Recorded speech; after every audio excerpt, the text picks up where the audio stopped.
yolun yarası var. Al bizi de sürürsen, bayrak olan yürürsen, hele durma yürürsen, doy doy daha yolun yarısı var. Hele durma yürürsen, doy doy daha yolun yarısı var.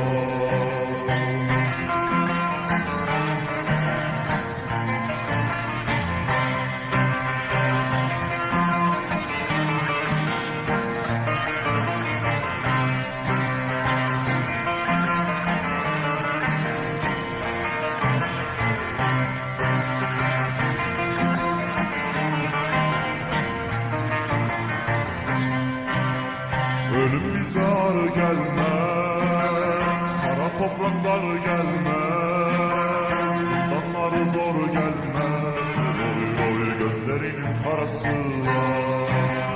Sultanları zor gelmez, oy oy gözlerinin karası var.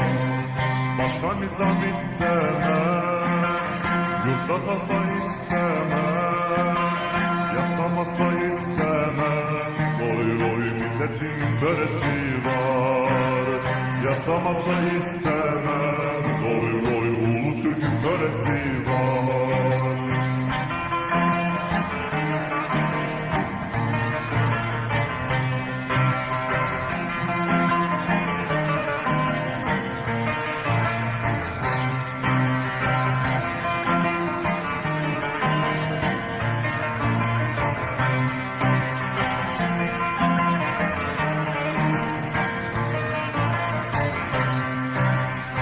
Ülkedir uzakta, yaralıdır tuzakta, uzağında kalsak da, oy oy gönlümüzde orası var.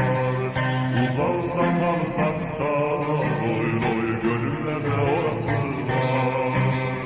Ele surat asacak, zalime kan kusacak, sanma böyle susacak, oy oy fırtınası borası var. Sanma böyle susacak, oy oy fırtınası borası var. Sanma böyle susacak, oy oy fırtınası borası var. Sanma böyle susacak, oy oy her şeyin bir sırası